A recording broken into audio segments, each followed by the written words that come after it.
About a year ago, we had the pleasure of talking to filmmaker Tom McLoughlin, director of Friday the 13th Part 6, Jason Lives, among many other films. And recently he's been making the news because he has written a script for a new Friday the 13th film. So with us today to talk about that and a few other things, Mr. McLaughlin himself. How you been?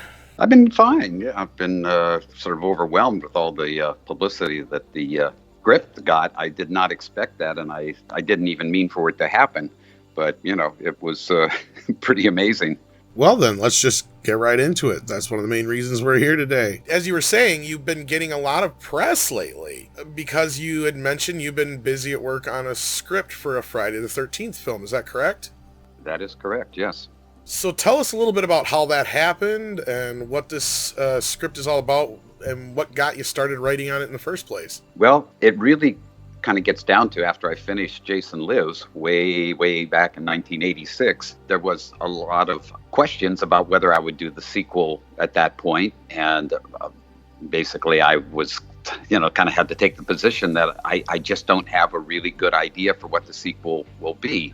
There was discussion about doing, Jason and Freddy, which, couldn't happen because of New Line versus Paramount in those days. And then I jokingly talked about Jason meets Cheech and Chong, which they didn't want to do because they were afraid that, the horror crowd wouldn't like the comedy and the comedy crowd wouldn't like the horror. But I don't know if that's necessarily true. But anyway, that didn't happen. So then over the years, I kept kind of wondering if I could come up with something else that would basically be something if I was going to go to another Friday, what would make me go, that's cool. That's really cool. I love that. And although there's been some very good Fridays and some very good sequences in the Fridays, nothing, the thing that I wanted to do yet. And then finally, I guess about, maybe it's probably a little over a year now, I started coming up with a series of different ideas that all kind of collided together and made sense to me about doing something that hasn't quite been done before, doesn't really break any of the rules. I'm not taking Jason to Venus or Mars. He's already been to hell. Anything like that is still kind of staying within the parameters of what the Jason kind of basic rules are, but kind of changing up the situation and the circumstances a little bit. Now, I wish I could say more about it, but the problem is, as you know, with the rights issue not being resolved yet, and God knows when it will be resolved. I mean, the hope is sooner than later. There are so many, fan films being done. I kind of feeling like I don't want to release a lot of the ideas and stuff because, right, you can darn well do this a lot faster than I could ever mine done. So I have to kind of pull the old Quentin Tarantino where, everybody will see it when somebody officially buys it and we start to make the movie. But I will tell you that it's called Jason Never Dies, and that it will be something that it's not the normal circumstances of what happens in Crystal Lake. Other than that, that's about all I want to say about it at this point.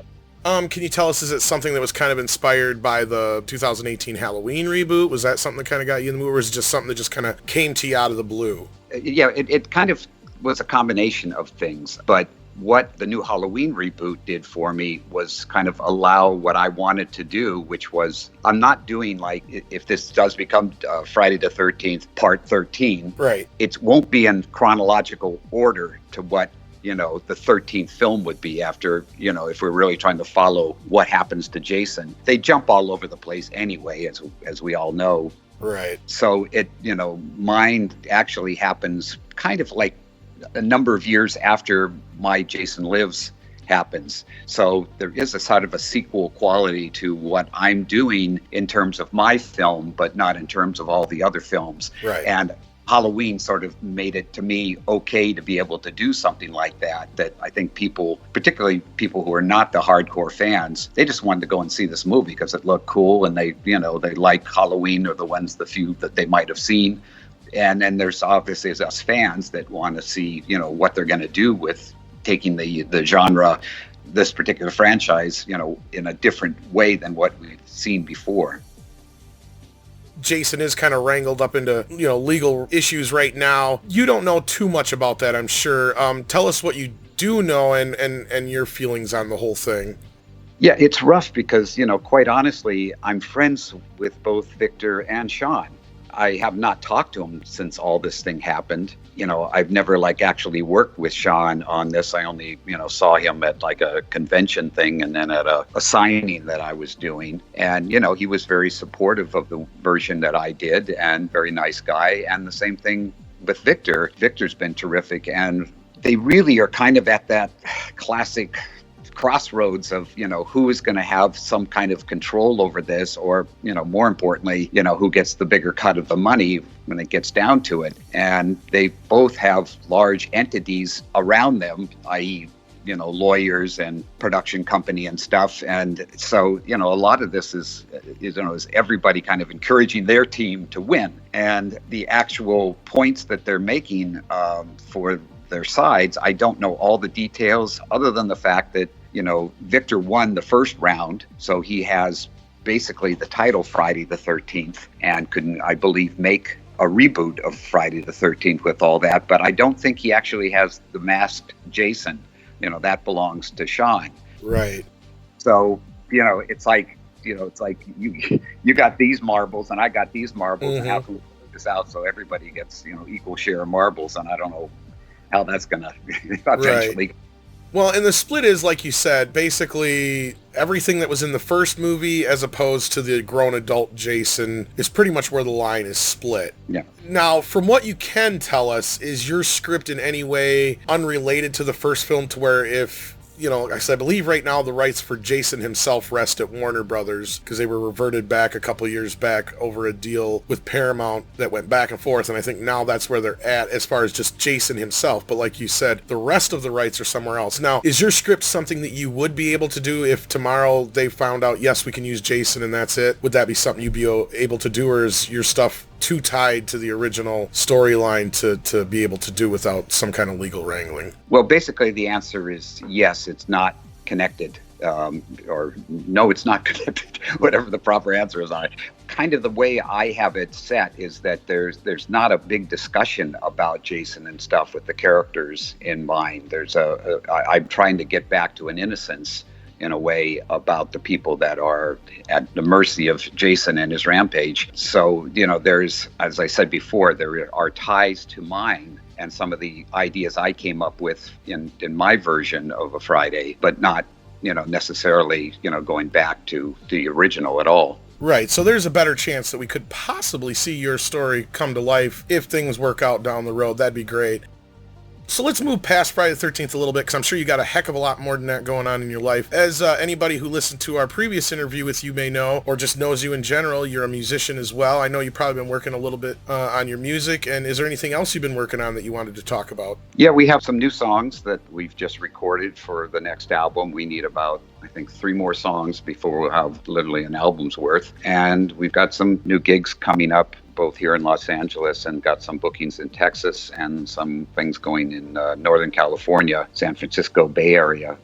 Other than that, and maybe a few people saw the Amityville Murders. We had a couple songs in that, the Dan Fernandez movie that came out, I guess, about 6 months ago or so, which was very nice of him to use sloth music in there. And, that's kind of what's going on with the band at the moment. Meanwhile, I'm working on another horror script, which is totally original, no rights I have to worry about. Right.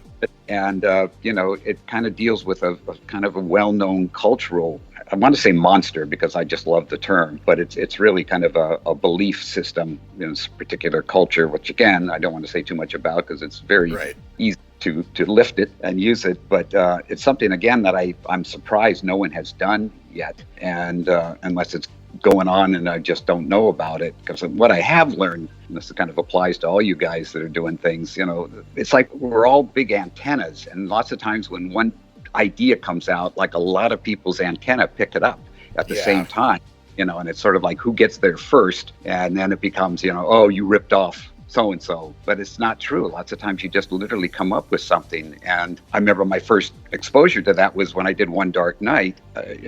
Alan Davio, who shot E.T., came in because he was a friend of our DP on the movie, and he saw a section of One Dark Night where the corpses were coming out and pressing up against these girls and stuff, and he sort of kind of looked at both of us and said, do you know anything about Poltergeist? And said, no, what's that? And it's like, there's this Spielberg, Tobe Hooper movie that's coming out. There's a sequence that's actually very similar to that. And I go, really? Oh, okay. Well, we're coming out before that, so I won't worry about it. Well, of course, we got delayed when Poltergeist came out, and then when they got to this section, they said, yeah, well, obviously these filmmakers saw Poltergeist and borrowed this idea of the corpses pressing up against, in this case it was Joe Beth Williams in the water there. So, it just so happens that it just worked that way. As I said, whoever gets there first kind of is the originator.